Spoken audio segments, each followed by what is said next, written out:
Sekarang udah banyak belum yang ngaku Imam Mahdi? Banyak. Yang datang ke saya aja udah 5 lebih, Pak. Cuma kena jidat, lebar hidung mancung, ngaku Al-Mahdi. Simple sekali jadi Al-Mahdi. Ini akibat ngaji akhir zaman berdasarkan riwayat yang dicocok-cocokkan, bukan berdasarkan susunan dari Nabi Sallallahu Alaihi Wasallam. Karena ngaji akhir zamannya menjelaskan cuma potongan-potongan hadis. Al-Mahdi itu jidatnya lebar, hidungnya mancung sedikit bengkok. Emang cukup begitu? Namanya Muhammad bin Abdullah. Emang Nabi ngomong begitu? Enggak. Nabi enggak pernah ngomong namanya Muhammad bin Abdullah, enggak ada. Nama Rasulullah itu ada 313 yang ditulis oleh Imam Al-Jazuli. Ditambah oleh para sahabat Ba'alawi jadi 318 kalian. Cuma yang dalam kitab sirah dikumpulkan oleh Imam Al-Jazuli menjadi 313. Nah, pilih salah satu namanya tuh. Salah satunya di situ Sahibul Izar, yang suka pakai sarung. Bukan pakai kamis kayak saya, Pak. Pakai sarung. Maka hari-harian kalau ta'lim saya suka pakai sarung karena mengikuti Rasulullah sallallahu alaihi wasallam, ya, mengikuti baginda Nabi Muhammad sallallahu alaihi wasallam.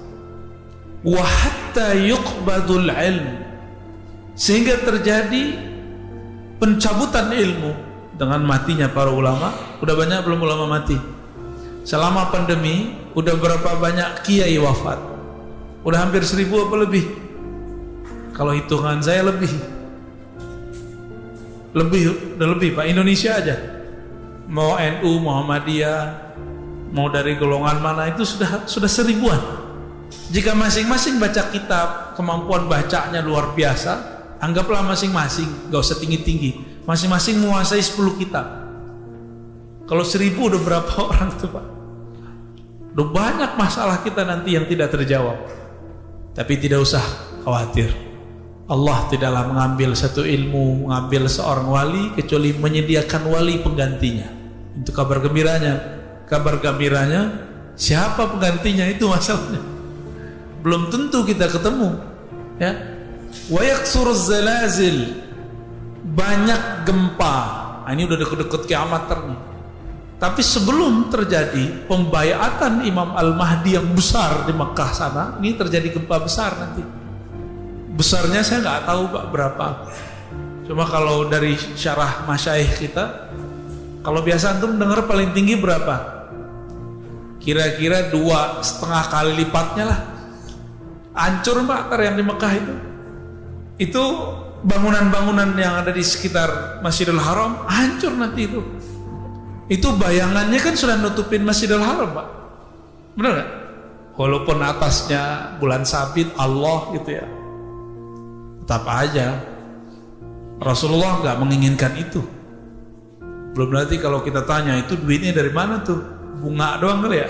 Kita tinggalkan itu. Ini bagian dari fitnah akhir zaman, ya, bagian dari fitnah akhir zaman.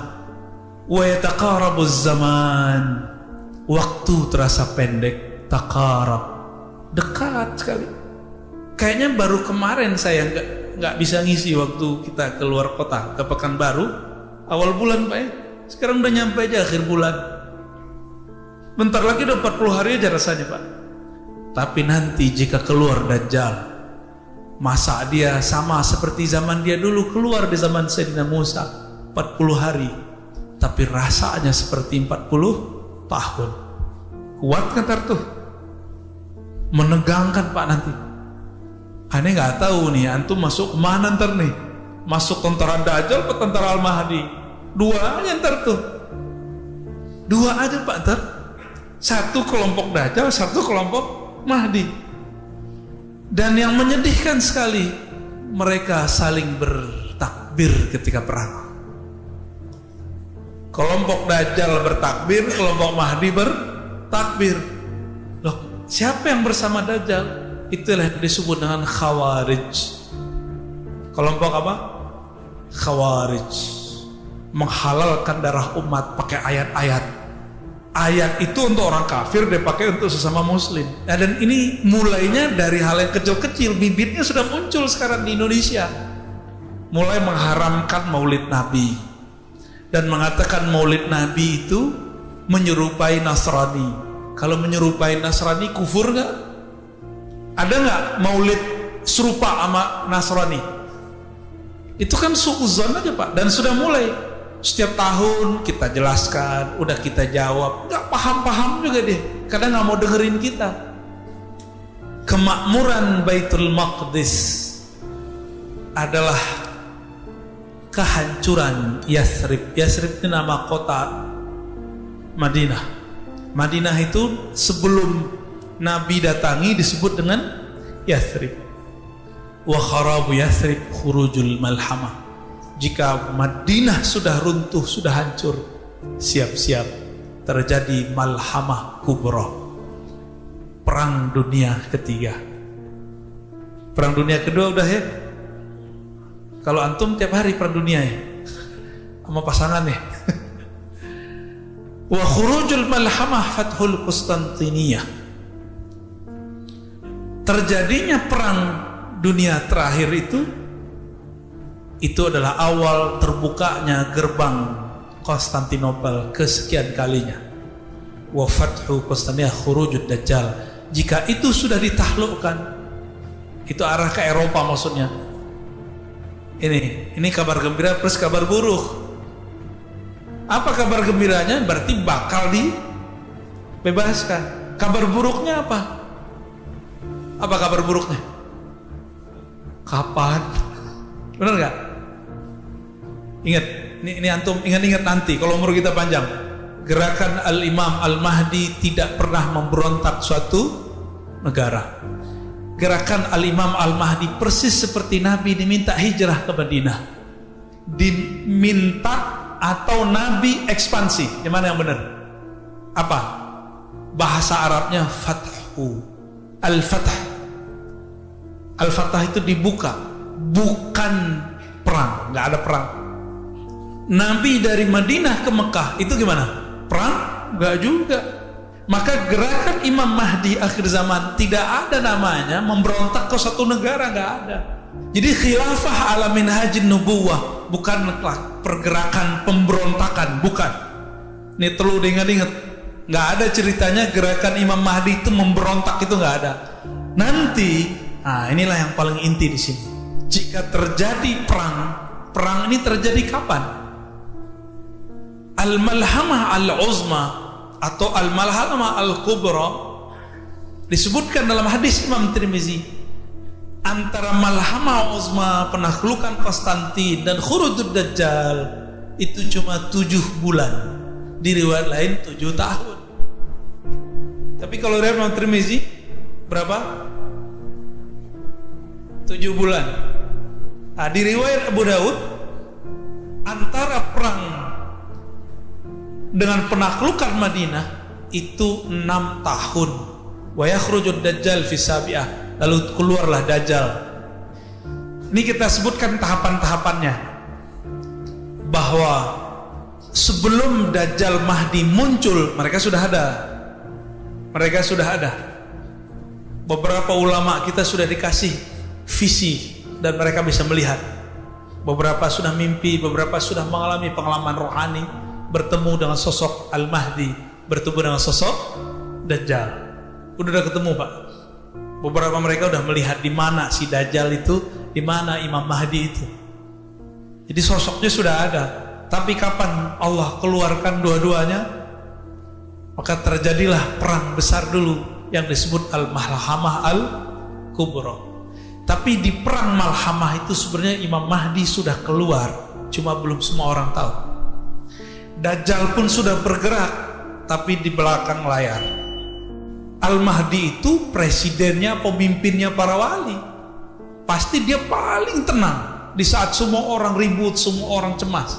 Kita baru dapat isu Dukhon 15 Ramadan tahun lalu, cemas gak? Ya Al-Mahdi santai aja pasti. Ya apalagi pengikut-pengikut dia, santuinya bukan main. Dan gak mungkin Al-Mahdi itu sekarang nonjol-nonjolin dirinya, apalagi nongol-nongol di YouTube ngaku-ngaku udah ketemu Tuhan. Gak mungkin, ya. Dan kurang canggih Al-Mahdi kalau mimpi ketemu Tuhan, ketemu Allah, ketemu Nabi. Al-Mahdi dapat akses yang lebih mulia dari itu. Maka jangan percaya dengan Mahdi palsu. Semua di prank itu, ya. Jadi ada Mahdi di prank, Pak. Nah, itu muncul di akhir-akhir hari ke-40, udah hari ke-30-an. Itu Allah turunkanlah Sayyidina Isa di Menara Putih. Di mana Menara Putih? Di timurnya Damaskus. Maka nanti bergerak dari Khorasan timur. Kita ini bagian dari timur, cuma bukan Khorasan. Nanti bergerak. Di saat itu coba antum perhatikan hadis ini.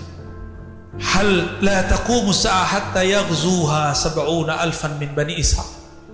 Tidaklah terjadi kiamat sehingga berperang padanya 70.000 keturunan Ishaq. 70.000 keturunan Ishaq berarti Israel bukan? Tuh, aneh sudah sebut tadi, Taliban itu keturunan Kabilah Fustun, salah satu keturunan Bani Ishaq. Ini nubuat Nabi nih.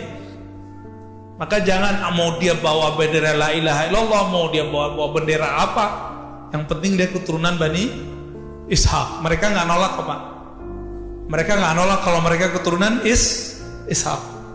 Fa idza ja'uha nazalu, jika mereka datang, nazalu, mereka menempati atau turun, falam yuqatilu bisilah, mereka tidak berperang dengan alat-alat senjata. Walam yarmu bisahmin, di saat itu mereka tidak berperang menggunakan panah. Berarti olahraga akhir zaman apa dong? Tidak berperang dengan panah. Walam yarmu bisahmin, saya suka panahan walaupun susah karena aja. Ini Fajar nih menyaksikan kalau saya main panahan. Dari 10 yang kena atau doang. Pas baca hadis ini, alhamdulillah. Kenapa? Lam yarmu bisahmin, mereka tidak perang dengan melempar busur panah. Tapi yang mereka katakan apa? Qalu la ilaha illallah wallahu akbar. Senjata mereka zikrullah. La ilaha illallah wallahu akbar. Fayaskut ahadu janibaih, lalu salah satu dari masing-masingnya jatuh, ya. Illa an qala alladhi fil bahri thumma yaqulu sani la ilaha illallah akbar. Jadi ini perperangannya nanti betul-betul manual. Perperangannya betul-betul manual. Ketika turun Nabi Isa, ternyata Dajjal ini sudah tahu nasib dia nanti. Yang akan menebas lehernya itu Nabi Isa. Makanya Nabi Isa di waktu beliau masih hidup di zaman Bani Israel, umur 33 tahun lebih beberapa bulan, beliau kemudian dikhianati oleh salah satu muridnya sendiri yang nyamar jadi pengikutnya, namanya Yudas Iskariot. Ternyata Yudas Iskariot itu adalah samaran dari Samiri. Samiri ini gak tahu kemana hilang. Dia mengira Nabi Isa sudah mati. Tapi dengan ada kajian-kajian begini, muncul Nabi Muhammad mengabarkan Isa belum mati. Kagetlah dia, muncul ketakutan lagi. Jadi Samiri itu alias Dajjal takutnya sama sosok Isa, karena dia dikasih tahu, kamu nasibmu berakhir di tangan Nabi Isa. Jadi nanti setiap kali ketemu Nabi Isa, terlihat jauh saja, itu Dajjal langsung pergi. Apa kata orang sini? Jiper apa? Waduh, Nabi Isa dikabur deh, Pak. Disebutkan di hadis, dia meleleh seperti garam. Garam kepanasan meleleh. Maksudnya ketakutan. Jadi Dajjal tuh gak pernah takut kecuali Nabi Isa. Menurut antum, Al-Mahdi ini kurang sakti itu gimana? Kok Nabi Isa yang bunuh? Ketika Nabi Isa turun, Nabi Isa masuk ke satu masjid di salah satu wilayah di Syam. Kita nggak tahu nama masjidnya apa, kan belum dikabarkan, di hadis cuma begitu doang. Di dalam masjid sudah berkumpul umat Islam, di luar berjaga. Ternyata nggak jauh dari situ pasukan Dajjal sudah mau menembus, tapi nggak berani dekat. Di saat itu Nabi Isa datang, Nabi Isa dipersilakan jadi imam. Apa kata beliau?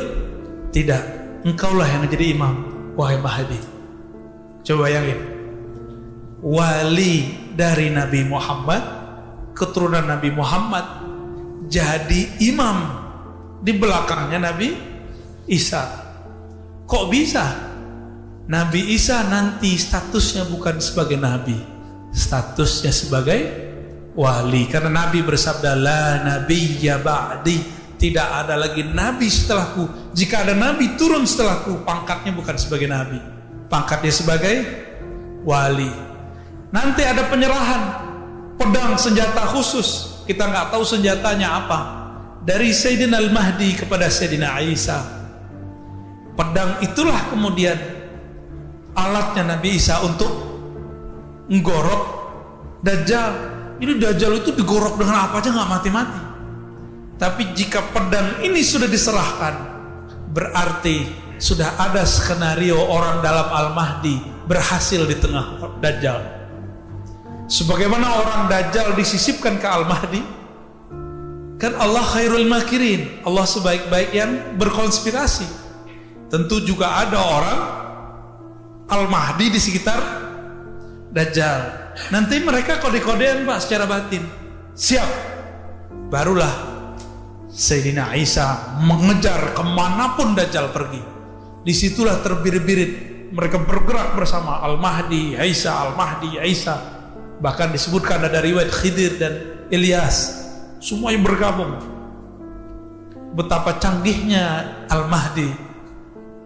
Penasehatnya adalah seorang nabi, Nabi Isa. Penasehatnya Nabi Khidir, Nabi Ilyas. Dia wali, penasehatnya nabi.